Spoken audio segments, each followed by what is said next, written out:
Retirement. It's something we all hope that we get to do someday, God willing, and we live a long and healthy life.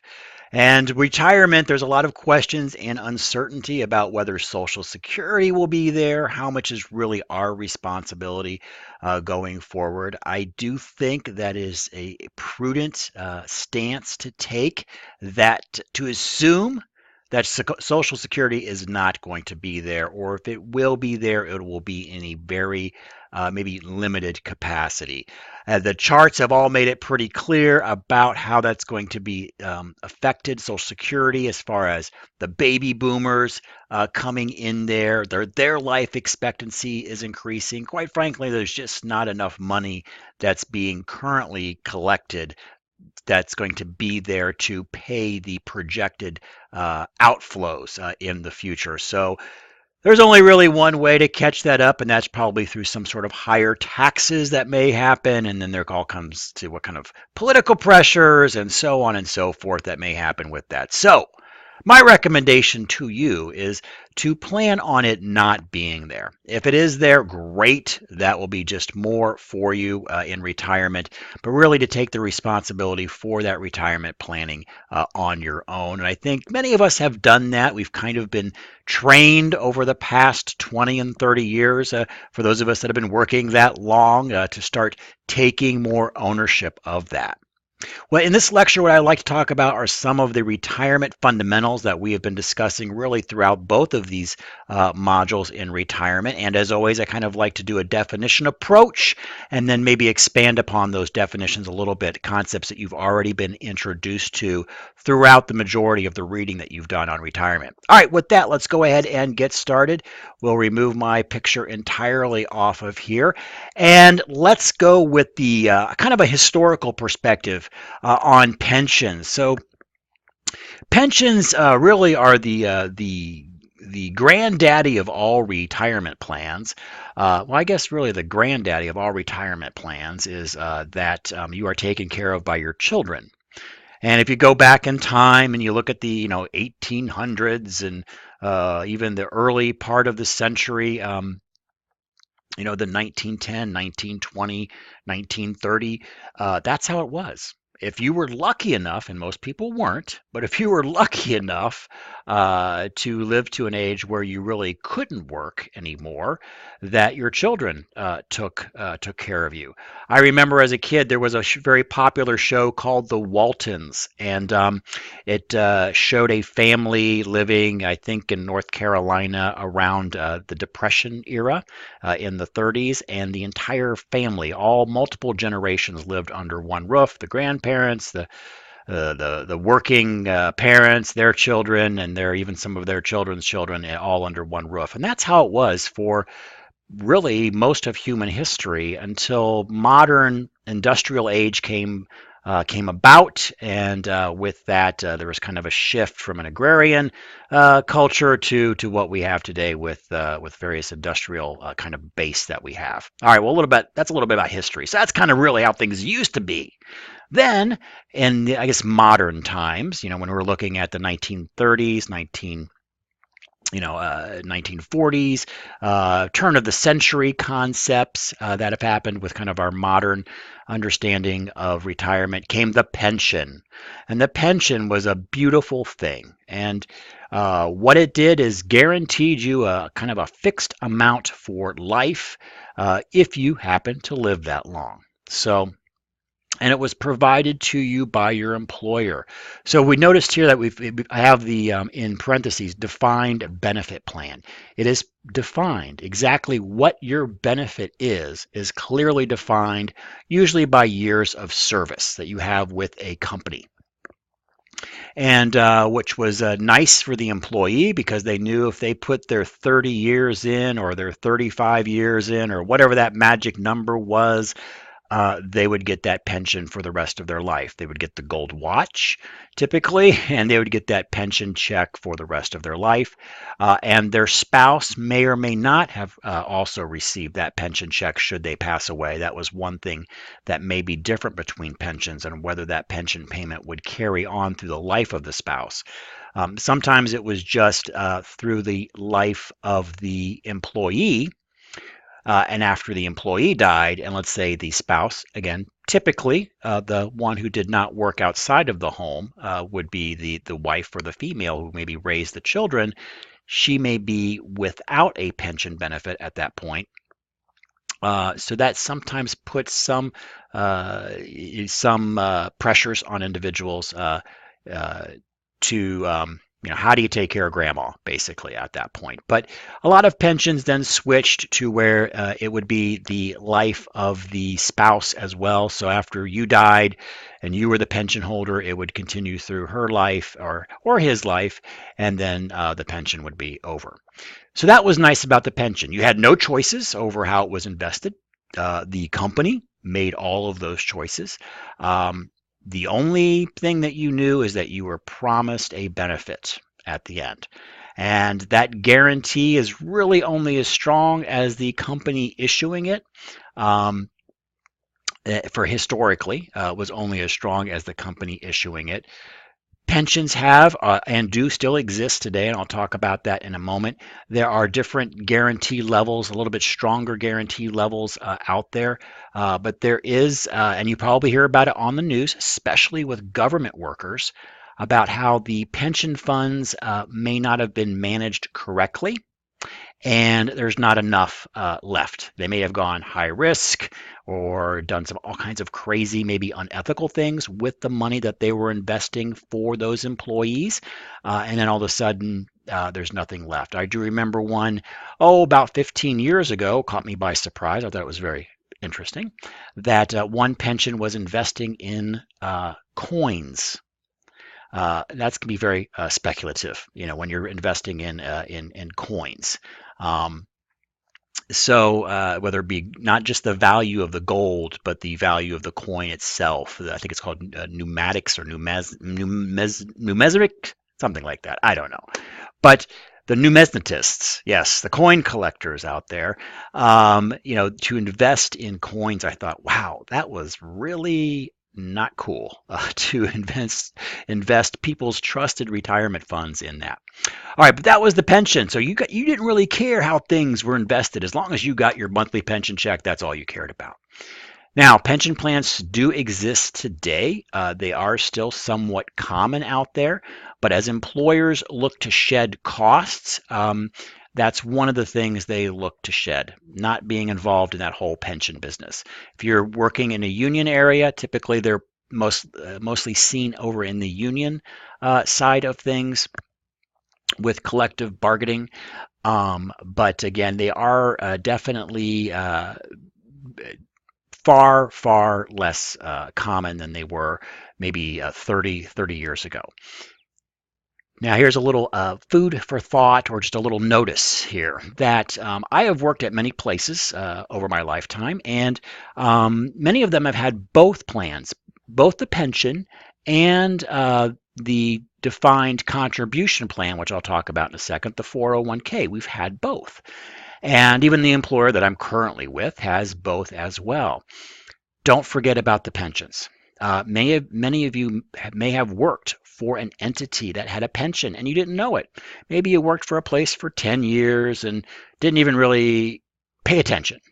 I would say please pay attention. If there are some pension benefits due to you, make sure you take note of those.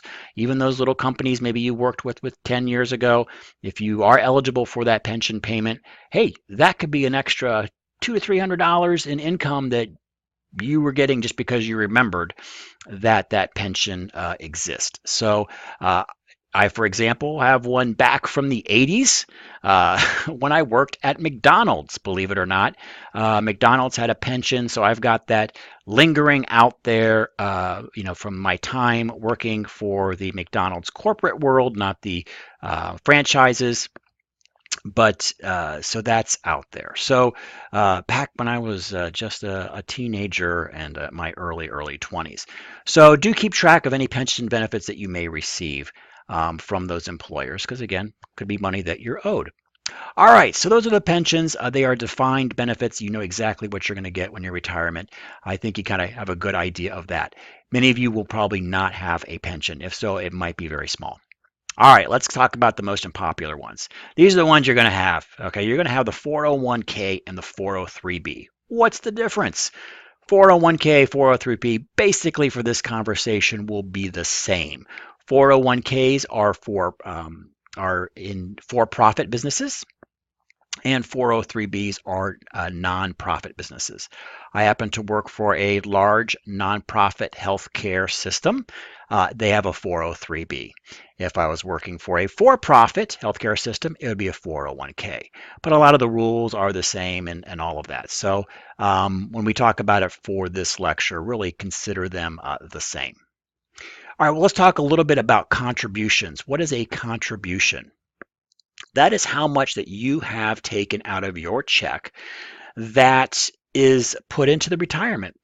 The big difference between this and a pension is the pension, the system, the company does it for you. With the 401k, you are responsible. It is your responsibility to contribute to your retirement. So again, that's that cost shifting that goes on where companies wanted to get rid of pensions because they didn't want to put in the money for you. They want you to do it yourself. So that's kind of how they shifted those costs away. But contributions, you have it taken out of your paycheck every 2 weeks. There are some great advantages for this. One is dollar cost averaging, which we talked about in previous modules. Putting in a relatively consistent dollar amount into the market will even out those highs and lows in the market. So you don't need to know when the market high is, when the market low is. You just put in a consistent dollar amount over a period of time, and that takes all of that market entry risk out of the equation for you. So I love that about 401ks and 403bs. How much can you put in? Well, you can put in quite a bit. And I think for most of us, and I'm going to take the perspective of an average person, okay? There are individuals, I will say, I'll call them highly compensated individuals. And if you're individually making over $100,000 a year, I would consider you pretty much a highly compensated individual. Some of these rules and things that we'll talk about change a little bit when you start reaching those levels. But the focus of this course is really that healthcare worker. And most of us are going to be somewhat in the normal range of compensation here. Now, I have known some healthcare workers who have pulled in multiple shifts, who have done a lot of doubles, and especially during where there was times of crisis at a particular institution, and they needed employees, and they were desperate, and they've made nearly $100,000 a year when normally you're making about $27 to $28 an hour, but when you factored in all the extra duty that they did, they made almost 100. So there could be some hope. We might make that someday. But again, I'm going to be taking this from the perspective of a normal range. So with that, you can contribute quite a bit. You can contribute up to $18,000 a year into your 401k. So for us, I say the working regular person who's maybe making about $65,000 a year as a nurse or a radiologic technologist or maybe a respiratory therapist. You might be making a little bit more, you might be making a little bit less, but you're probably going to be somewhere in that zone of 60 to 65, maybe 70,000 a year. You're going to be kind of in that zone. You're going to be able to put away a significant portion of your income, probably more than you can actually afford to put away. So if you went up to your maximums, if you can go up to your maximum, hey, great, definitely do it. I highly encourage you to do that. We'll talk about some strategies there in just a moment, but you can do up to $18,000 a year taken out of your paycheck. After that, your employer, if you exceed that, usually your employer notifies you and says, "Hey, you got to stop because you've reached the limit that we can do." But 18,000 is the limit. If you happen to be over 50, they being basically governmental regulations, often driven by IRS regulations, they allow you to do an extra 6,000 a year. So that would be about 24,000 a year that you could put away if you are over the age of 50. They call it a catch-up contribution. So if you're like, oh my gosh, I haven't done anything, and I really need to pour it on, you can do that.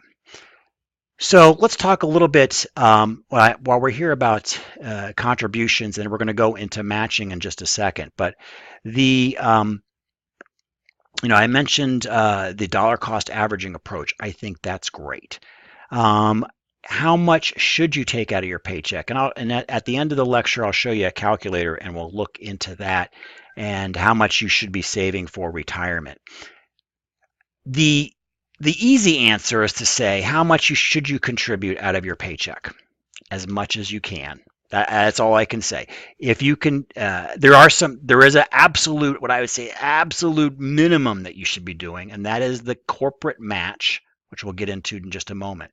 But let's say you're lucky enough that you're out there, you're a healthcare worker. Maybe you don't have a lot of expenses right now. Maybe you just bought your first home and you don't have kids yet, and the car is looking great, and you paid your car off in cash, and that's looking good. And you're living within your means. That's great, and your credit cards are paid off. So you're like in fantastic shape. Okay, if you can, try to bring it up to reach that maximum contribution limit. Reason for that is we talked about time value of money. Really, the more time that you allow your money to compound, the better off you are. Now, that's a lot of money. $18,000 a year is a lot for anybody. So maybe you can't do that. Do whatever you can. Because even if you're only doing $100 a month and you're relatively young, let's say, then the compounding is still going to benefit you. So really, the answer is do as much as you can, no matter what your age. As long as you've taken care of some of those other priorities, you've looked at your credit card debt, you're paying off that, you're living within your means. You've got that home purchase done, or you're in that mortgage. Um, you know, you've paid off all of your bad debt that we've talked about. Crank up that contribution amount really to the point where it almost hurts a little bit. The nice thing is that you can always adjust it as your situation changes. Maybe you have kids and you need more money for diapers and all this other stuff. You can bring those contribution amounts down. All employers have some sort of process where you can change it. I had an employer once, I could change it online every pay period. It was so cool. So you can crank it up and crank it down. All right, so that's kind of my unfortunately my answer for how much you should contribute is as much as you can until it almost hurts. Matching. Here's what you should absolutely do, unless you are in super crisis mode financially, is to contribute up to the employer match. Now we've read a little bit about matching, but I want to hit this point really, really hard. So almost every company, I haven't found any decent organization yet that doesn't offer some sort of matching. Maybe some of the smaller ones might not because it's an expense for the employer. But a lot of organizations, especially healthcare organizations, will offer a match. So, for example, imagine you put in 6% of your paycheck every 2 weeks. Your employer will match dollar for dollar usually, and I'll talk about some other caveats to that, dollar for dollar match into your retirement account. So let's say, for example, you put in $60. Say I'll make it $200. $200 of your paycheck goes in to a retirement plan. They'll match with 200. You have already made a 100% return on your money. There is nothing in the world that is going to give you that kind of guaranteed return. Nothing. So that's why you got to take advantage of that. It is basically a free money machine that you need to take advantage of. Now let's talk a little bit about some of the nuances with matching, and they all of them have them. First one is you want to find out what your employer matches up to. It's usually a percentage rate of your contributions. So you may say, I want to contribute 5% of my paycheck every 2 weeks. And your employer may have a match that says, we match up to 5%, or my current employer matches up to 6. So let's say, for example, I said I want to take 10% of my paycheck out. Well, my employer would match that 10%, but only up to the 6% level. The rest would be all just me alone. But that alone is, let's say, I'll put it in easy terms. If it was $100 I was taking out of my paycheck, let's say that was 10% of my income. My employer would give me $60. They would match, that first 6% dollar for dollar right off the top. Again, I've made a 60% return on my money. Nothing in the world is going to beat that. So I definitely want to take advantage of the match and at least contribute up to that match. Okay, so that's matching. Some other things to keep about matching is vesting. And I totally get this from the employer standpoint. It is in their nature. The reason they're doing matching is really to keep good employees. They want to keep you, and they want to make sure you're happy, but they also want to retain you as an employee. So with a lot of matching programs, there's a vesting schedule. So I told you, let's say they give a dollar for dollar match, okay, up to, that's in, we'll just say 5%. Again, most companies are about 5, 6, maybe 7% they'll match of your pay, dollar for dollar. But it's sort of, they don't really give you the money yet. So there is a vesting schedule, which means the longer you stay, the more you can walk away with if you decide to quit. And that vesting schedule may vary. I've seen it 3 years, 5 years. I had one employer, it was a 5-year vesting schedule. After 5 years, all of the employer match that they gave me over that time period was mine. It was locked. If I decide to leave early, there was a schedule that said, yeah, we did give you that match, that dollar for dollar, but we're not going to give you what our contribution that we put in there. No, you're leaving us. So we're not going to give you that dollar. We're only going to give you 50 cents of that dollar that we put in because you didn't stay for the full vesting period. Now, um, vesting period is something to be very, very aware of. Let's say, for example, you were thinking about leaving an employer, but your vesting period maybe it was only a couple of months away and before you became 100% vested. It might be worth it for you to wait before putting in that 2-week notice. So do be aware of the vesting schedule of your company. So a couple things to be aware of. How much do they match? 5%, 6%, 7%, whatever it is. If they match 6%, you want to make sure that you are taking 6% out of your paycheck. The other thing is vesting. What is that vesting schedule? 3 years, 5 years, 7 years? Know what it is. It may not change your mind on what you do if you have to really leave your job, but it's something. It's a strategy to think about. The other question I get about vesting is, what about the portion of my money that I put into? That 6% that I take out of my paycheck. You definitely walk away with that. They can't touch that. The only thing the employer is vesting is their contribution, that matching contribution they've made. That is what they may hold back, some or a percentage of it, until you reach a certain magic number of years. So, don't think that they're going to take the money, that your hard-earned money. No, they can't touch that. They can only touch what they've decided to match. I guess their gift, if you will. Okay, so matching and vesting, two very important things. Taxes. Okay, so why are we doing these retirement funds? We talked about in earlier modules that there's basically two different types of investment accounts. There's really retirement accounts, and there's everything else, kind of the regular taxable, what we call accounts. Retirement accounts and these 401ks and 403bs are really special from a tax perspective, in that the monies that come out of your paycheck come out before taxes. So this actually reduces your total taxable income on your paycheck. So you might not think that's a big deal, but it really does add up. So if you are adding, if you, let's say, $200 a paycheck, it's money you've earned, and you get to put that in without Uncle Sam's cut of it already coming in after taxes. Because for most of us, you're probably looking, and I mean, this is probably being generous, quite frankly, but let's say your take home might be 80 cents on the dollar, okay, after taxes are included in there, okay? Again, that's probably being a little generous for most of us, 80 cents on the dollar. But you are going to be taking these 401k, 403b contributions are going to be happening before that tax is levied against your paycheck. So that's very powerful.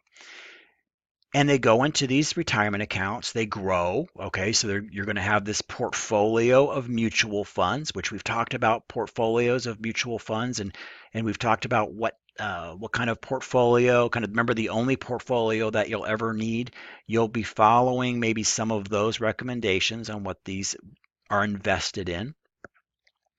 Um, and they will continue to grow without any taxable implications up until a magic time.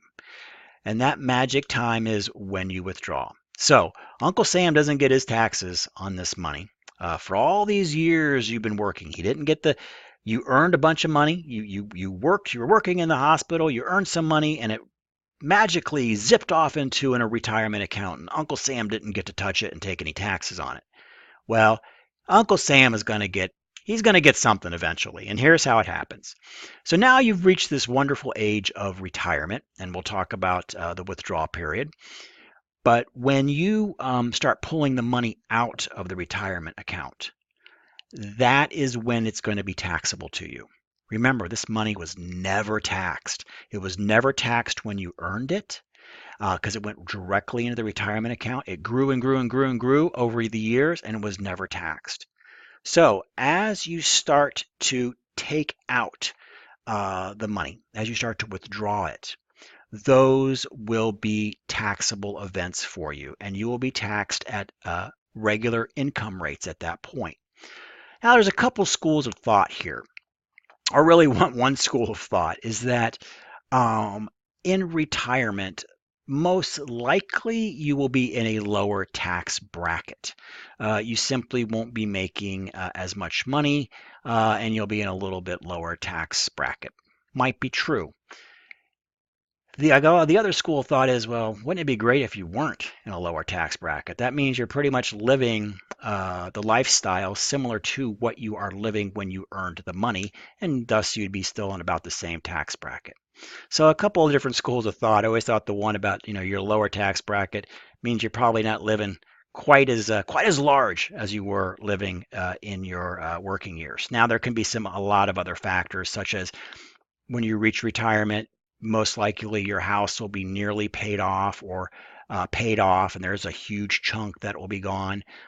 You won't have a lot of the expenses involved, raising children or other types of expenses, maybe going back to school for yourself. A lot of these other expenses will be gone. And even though your income level might be lower, you won't be having quite as many expenses going out the door as before. So, you still might be living better, even though with a smaller income. So there's all kinds of little compensating factors there.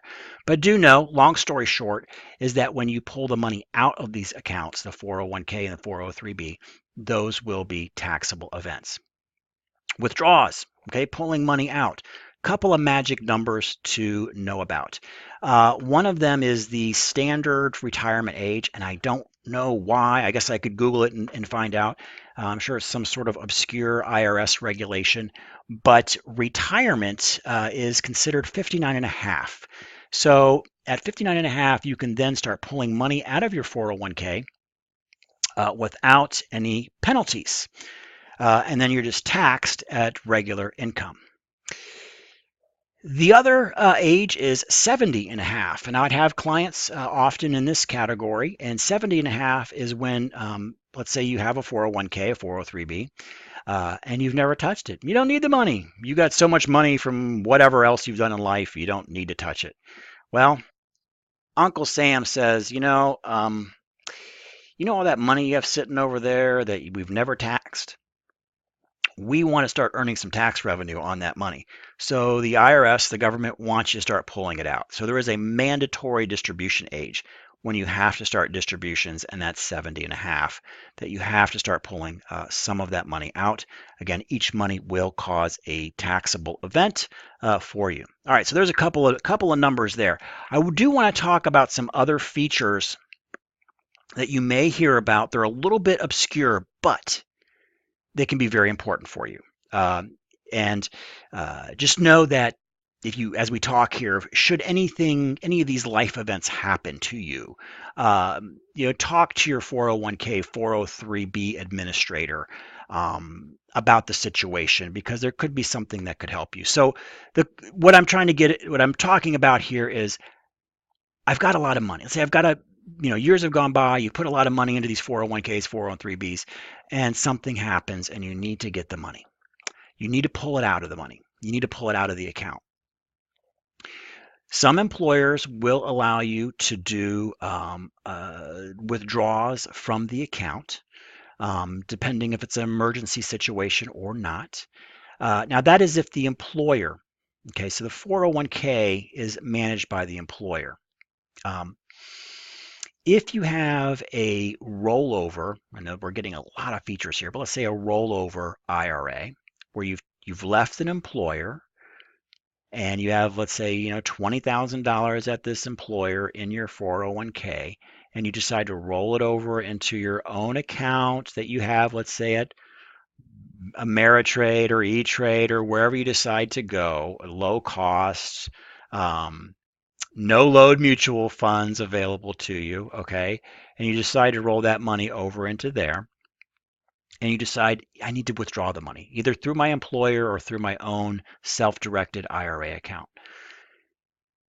You can do that, if your employer allows, but there's a penalty, and it's basically equivalent to an additional 10% tax.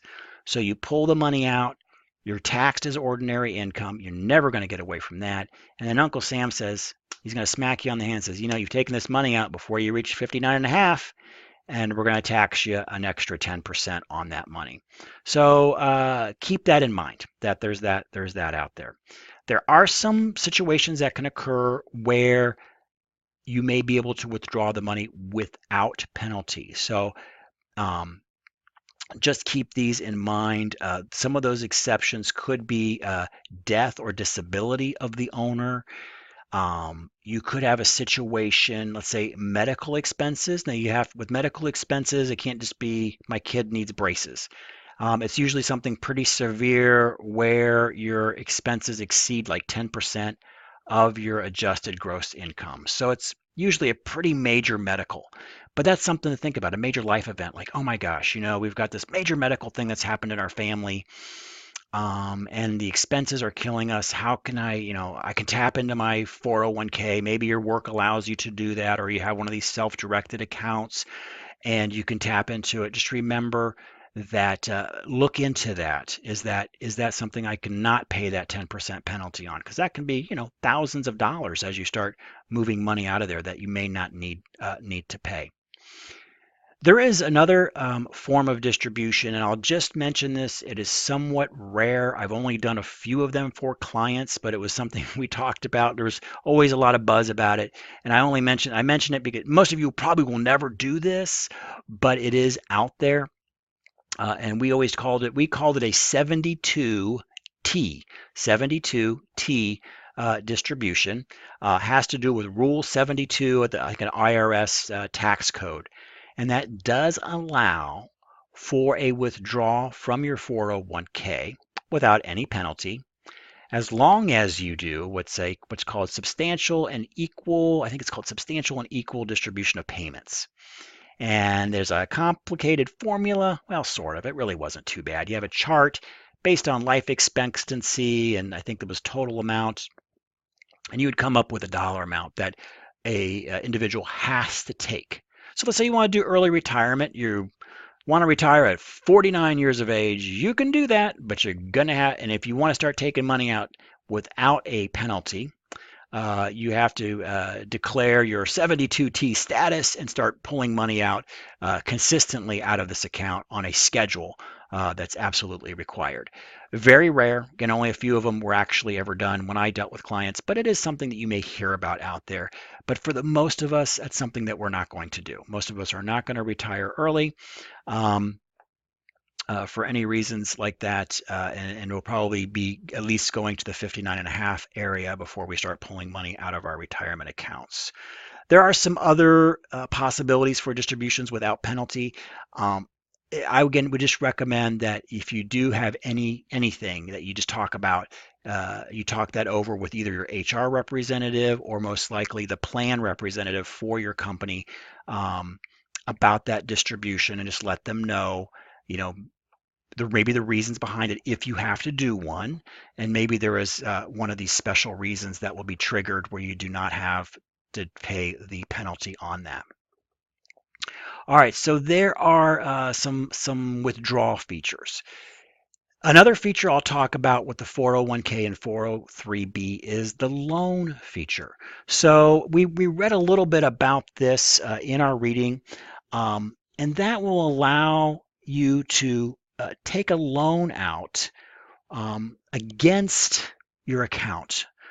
If your employer offers it, not all of them do, if they offer it, there are certain dollar amounts about how much you can loan against your account, um, and I believe the limit is $50,000.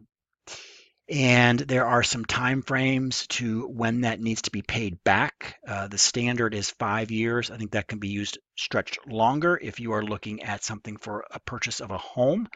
Um, and the interest rates, there's a little bit of interesting language around the interest rates. So, how much they're going to charge you? Well, they're definitely going to charge you an interest rate on this loan. It's a loan, okay? Basically, with collateral being your retirement account. The interest rate has to be similar to a market rate for this type of loan. Now, a secured loan, what is the normal interest rate on that?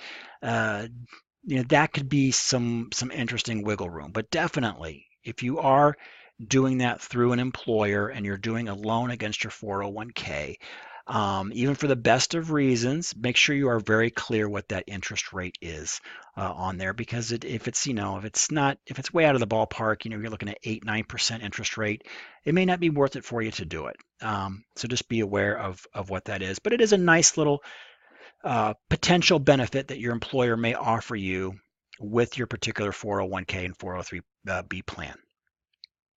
All right, let's talk about IRAs and Roth IRAs.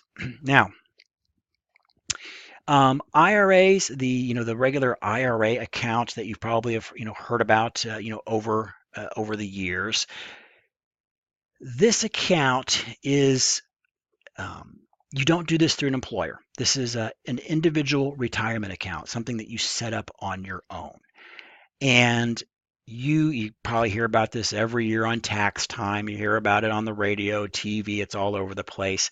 Because as people are preparing their taxes, they're usually looking for additional deductions. And this is the big difference between the 401k, 403b, and the IRA is the deductibility of that contribution. You are allowed, as of 2017, you are allowed $5,500 that you can contribute to an IRA, and then you can take that off your taxable income. Now remember, the 401ks and 403bs, that contribution is not taxed.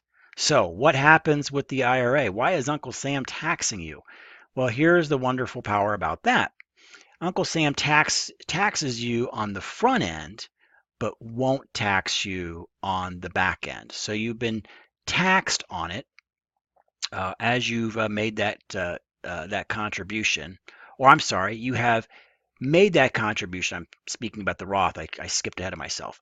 So with the IRA, I'm sorry, the traditional IRA, and I'll speak about the Roth in just a second, but I had my wires crossed there. The traditional IRA, that money is deductible. just like the 401k. Okay, so then the Roth again, I'll talk about in just a second. So just like the 401k, where that money comes out before taxes, the IRA, the traditional IRA, is somewhat dissimilar. You can deduct that off of your taxable income for the year and get that. Maybe your income is too high and you're looking for as many deductions as possible. You've already maxed out your 401k. Um, and you made all those deductions there, and now you're looking for more deductions, and then the IRA comes up. You go, yeah, maybe I can, and you may or may not qualify. You got to always look at the total picture, but for most people, they can make additional deductions by making a contribution. For normal folks, um, can get an additional deduction off their taxes for the IRA or the traditional IRA. Now, where I was getting kind of jumping ahead of myself is with the Roth. Now, you probably have heard about the Roth IRAs. Here's the big difference. This is kind of where I was comparing that to the 401k. Traditional IRA, 401ks, those come out are reduce your taxable income for the year.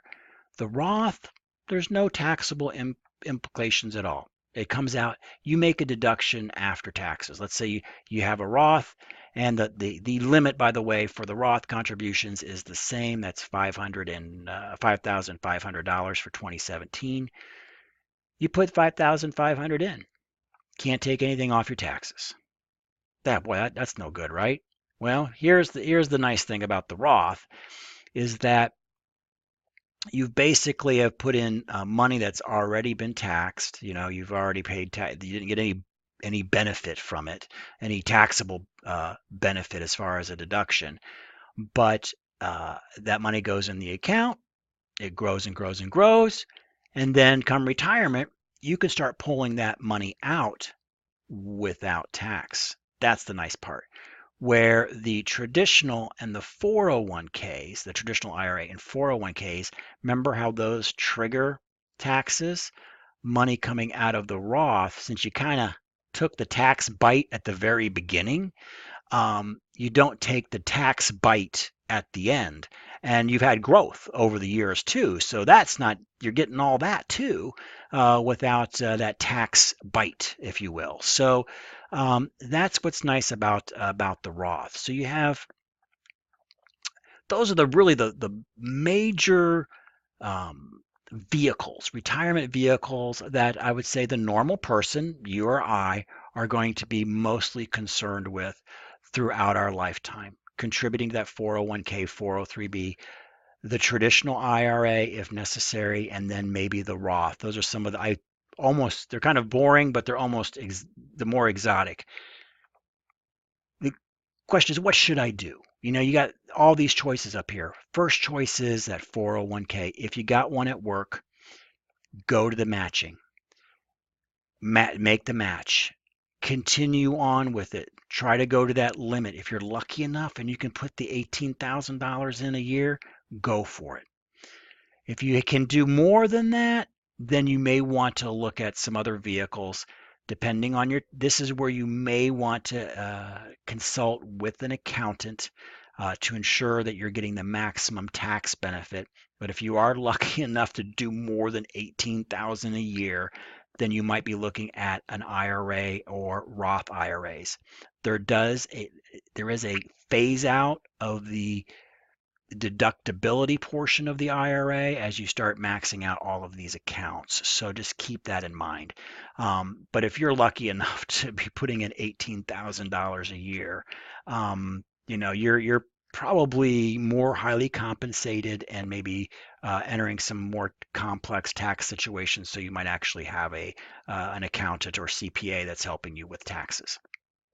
Okay, one last thought, and before I show you the next question that comes up as well, okay, this is all fine and dandy. I know what a 401k is. You told me what to do there. I kind of got this idea that an IRA is kind of like a baby 401k, and a Roth is like a savings account, but I don't get any tax benefit on the beginning, but I get wonderful tax benefit on the end because I don't get taxed.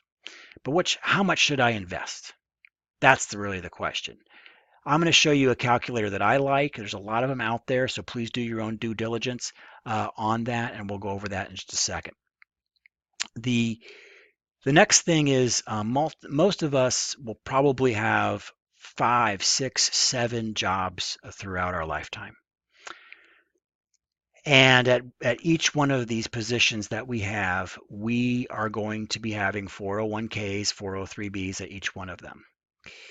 So what do? You leave an employer. Do you leave it there with the old employer? Okay. Now, I shouldn't say all, but I think almost all employers are going to be, they're going to have a plan manager. They're going to hire someone to manage the plan. Maybe Fidelity, Merrill Lynch. It'll be some big, investment broker, entity that will be in there. Probably use some nationally recognized name that's going to be managing their 401k for them. So what do? Do you leave it there? You start a new job, and you're going to do the 401k at the new job. What do? Well, a lot of 401ks will allow you to transfer from old employer into new. Okay, so you might want to look at that. Why would you want to do that? Well, I would take a look at the plan that your new employer has and see what kind of fund options do you have. Are they really those really nice low cost funds? Do they have a good menu for you to select from to build that portfolio? Do they have that for you? Are you pretty happy with that? Um, if you like it, you may want to roll it over into the new employer, into the new plan. The other strategy is to begin your own, and I talked about it a little bit earlier. It's called a self-directed IRA. Basically, it's a 401k rollover account that you manage, that you can control. All of the investment entities have them. I'll pick on the one that I use. I use E-Trade. So E-Trade, you can open up one of these accounts. Again, it's a self-directed IRA for 401k rollover, and you can roll it over to that account. What are the advantages? Well, I have any mutual fund in the world to choose from. I mean, my choices are excessive. I have all the choice in the world on what I want to do. That may be too daunting for some people. That may be overload, mental overload. Hopefully, you got a good idea what kind of mutual funds you're going to be looking for as we've gone through this course, those no load indexed funds and kind of the ratios that you're going to want to put that you have that your personal tolerance for, risk tolerance for. But you have all the choices in the world with any of these, usually any of these major accounts, all the no load, low fee accounts and mutual funds. But the control is yours. You have much more control over that particular account. What you lose. Um, in most cases, you're going to lose that ability to do a loan. The lending option is out. Where if it's with the employer, you may have a lending option, typically. Um, the other is more legal, and that has to do with some bankruptcy protection, where in many cases, 401ks have a little bit more protection, almost complete protection, where accounts held in these self-directed IRAs may not, I say may, there's always certain stipulations that may not offer that complete resiliency from bankruptcy protection. May, depending on your situation, but just keep that in mind. My personal preference is I just like more control. That's just me. So I prefer to have, and I've only had 3 jobs all of my life, basically, any 3 real adult jobs. One of them I've already alluded to was McDonald's, uh, and then from there I worked for Fifth Third, and now I work for Mercy Health. So basically, those are my 3 adult employers throughout my life. But at the 2 points where I left is from McDonald's back in my late teens and early 20s, and then from Fifth Third. I rolled those over into a self-directed account, at my choice. So, so you have that. Again, having that choice in your control. Up to you. All I ask is you kind of weigh the pros and the cons, or you leave it at the old employer. Now, that's probably my least favorite option. Um, you tend to lose touch with the account, and the account manager tends to lose touch with you too if you're no longer an employee. So that's the only risk you run. As if you're an employee, I know particularly at where I work now, the account representatives are in our building about 4 times a year. So if you wanted to talk to somebody, there's physically someone here to talk to. Plus, they've got wonderful customer service through phone and all that stuff. So that's kind of cool having that. But when you leave it at an employer, you kind of forget about it. Then your investments can get out of whack because maybe you're not going back and rebalancing those investments. Um, Maybe your employer switches. They do this all the time. They'll switch. Um, one year, Merrill Lynch will be managing the accounts. Then someone else will come in and do it cheaper. And then all of a sudden, it's Fidelity now managing your accounts. And the mutual funds, they'll switch too. So they'll be mapped over the best of their ability to whatever the new menu of mutual funds that they give their employees the choice to choose from. So things can get out of whack if you're not paying attention to it. So to me, that's probably the worst of all the options is to leave it there. So either roll it over to your new employer and keep an eye on it, or roll it over into a self-directed account under your control. And then as you go from employer to employer, because we've all heard the averages, you're going to have 5 to 7 jobs, you're going to be rolling over. Then you got a bucket to roll over these 401ks as you go from job to job. So keep that in mind. All right.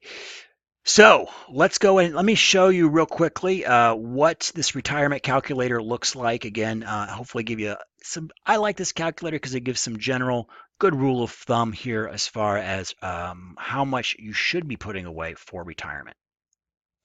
Okay, this calculator is located at NerdWallet. Yes, that's the name of it. Nerdwallet.com. There are a ton of calculators out there. This one looks kind of nice. It's really slick and easy to use. Of course, you can get a lot more customized out there. So as you want to play around deeper into things, you can look into that. But what's nice and easy about this? Is you can plug in some real good numbers and it will give you what percentage of your monthly income you should be putting away. Now, your employer in your 401k and your plan manager probably has something similar with this too. And you can sit down. This is what's nice about 401ks and 403bs. You can sit down with that plan manager. They usually have physical people, not just dial in numbers all the time, where you can sit down and you don't have to worry about the commission. You don't have to remember the commission piece that we talked about. You don't have to worry about that. You don't have to worry about, is this person acting in my best interest? They're paid a flat salary, and there's nothing in it for them to offer good, clean advice. So that's another nice thing about sitting down with somebody. And they'll have a similar type calculator, they can run you through. So there you've got that. All right, but let's take a look at this one. Let's say you're 30 years old. I've plugged in a few numbers. Well, let's just change these up a little bit. Let's say you're 27. You're making. We'll start off with let's say 55,000. Your healthcare career is starting to work here, and yeah, you have a little bit of savings. Let's just say you just have $1,000 in there. Okay, $1,000. Okay. All right, it's going to calculate for you. And oh, look at this. So right now we are on goal, 100% goal. We're going to have to put in 15% of our monthly income.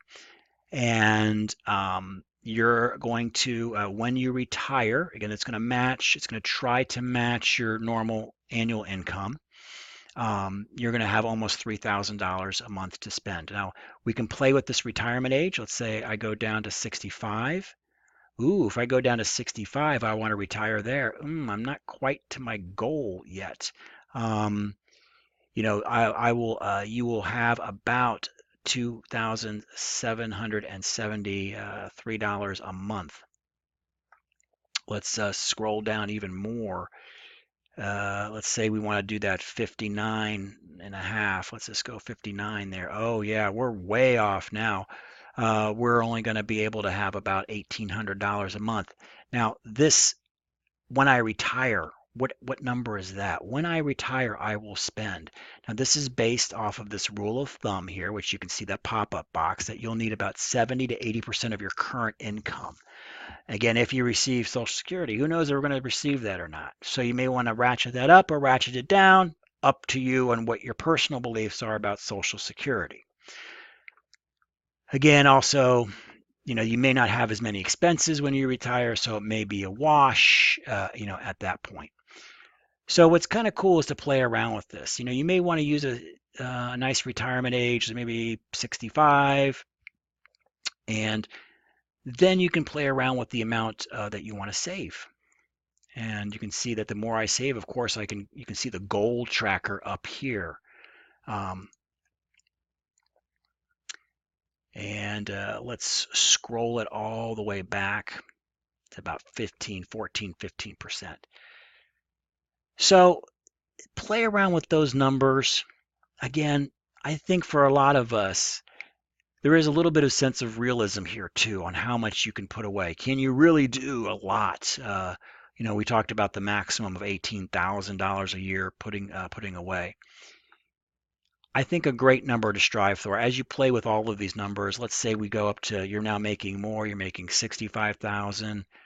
Let's say you're now 35 years of age, and you've got about 10,000 in savings. And let's say we go up to 67 years of age. Again, 14% of my monthly income isn't going to quite cut it. I'm not going to, if I want to get to this magical dollar amount of $3,558, which is that 70 to 80% of my $65,000 that I'm making. Now, if I scroll that back a little bit, let's say I'm not going to live quite as nice as I thought I was going to live. You can see that I'm getting closer to my goal, or goal of making it. As you play with these numbers, you'll notice there is somewhat of a sweet spot. And a lot of that sweet spot seems to hover around the 15% mark. So if at all possible, you should strive for 15% of your income. Now, here's the wonderful thing about matching. Remember, we talked about matching. So let's say you put in, your company has a matching of up to 6%. You put in 6% of your income, they'll match dollar for dollar. And let's assume you're not going to quit and you get fully vested. That 6% now becomes 12%. Okay, and you did that relatively painlessly. So imagine, if you just ratchet that up a little bit and, maybe go up to 9, 10%. Because you have matching, you may be you'll be close to that 15% zone again for the average individual in there. So strive for about 10% if you can do it. More if you can, more if you can. But I would try to strive for about 10% of your income, knowing hopefully if you got matching, that's going to get you kind of that sweet zone of about 15%. Kind of sort of that minimum goal to stretch for. Okay. If you can do more, definitely go for it. The earlier you start, the better off that you're going to be as well. So play around with this calculator, see what you can find out from there, and kind of get your feel of how much you're going to need to put in there. Again, these are just general recommendations I'm giving to you, kind of rules of thumb that we've used, putting in 10% and then employer match. If your employer doesn't have match, well, it's all up to you. It's all up to you to try to get to that 15% zone. Also, with any calculator, I'll throw the warnings in here. There's an assumed rate of return. I think this one was when I looked under the hood on its calculations, I think it uses only about a 6% rate of return. which I think is pretty fair. Remember, your portfolio is going to be a little bit more, um, it's going to have a little bit higher rate of return in the earlier years because you're going to be positioned more in equity than you are in bonds. As you get older and that time comes when you're going to start making those withdrawals, um, you are going to rebalance. Your portfolio is going to balance. Remember, it's kind of the old rule of thumb will be your age in bonds, or you can take 100 minus your age, and that's how much equity you should have. I think it's easier just to equity. Remember, equity is stock. Okay, those mutual funds, those indexed mutual funds. Um, the easier approach is basically your age in bonds. If you're 27 years old, 27% should be in those nice, um, solid, well-rated bond funds. Okay, and then if you're 50, then 50% in bonds. If you're and then 50% in stocks, which are equities. All right, so there's a little bit about that. There is some questions that I received also last week about, we talked about the 401ks, and a student was telling me that their employer had a menu of mutual funds, which they all do. You have your 401k and they'll give you a menu. It might be 20 mutual funds. They're usually somewhat limited, but there's usually enough to meet whatever you want to do. Pretty much everything we've talked about in this class is usually contained within that menu of funds that they're going to give you. And again, you can sit with a representative and not be worried about commission and all this other stuff with your employer. But within their menu, they had something called target funds. And target funds, which I actually use, I use some target funds in my portfolio. They're mutual funds, but they're actually mutual funds of mutual funds. So what they do is that they build that portfolio for you automatically. And with the word, they might have another clever word. All of these companies have their own brands, but basically you'll see a target or retirement date fund or something like that. But there'll be some sort of date that they'll have, 2030, 2040, 2045. And what they do is basically they rebalance that portfolio over time where the bonds go up, they put more bonds in it, and the stock or the equity goes down. So I had a question on what are those target funds? It's basically a mutual fund of mutual funds that automatically will rebalance based on your age and the assumed date of retirement and withdrawal. So they balance till they get to those more conservative as they go along. Now, with any portfolio, you'd be less conservative in the beginning. Okay, you have more volatility, but you'll have higher returns. And then as the end, you get less volatility, but less returns. So it's all going to balance out someday. When it's all said and done, it's going to balance out. So a 6% overall, probably a pretty fair guess of what it's going to be. Conservative. That's actually quite a little on the conservative side. And you always want to go conservative when you're doing things, not overestimate. Like, oh, you're going to get 20% or 15 or 10 even over the lifetime of your account. So I think 6 is a pretty fair and very conservative estimate that this particular calculator is using. All right, so there you go. That concludes some of our retirement fundamentals. Again, take some time to digest this video. All of this information has been contained within the reading in some sort or another over the past 2 weeks. But I wanted to kind of touch base and have conversations around some of these very central ideas. All right, thanks for watching.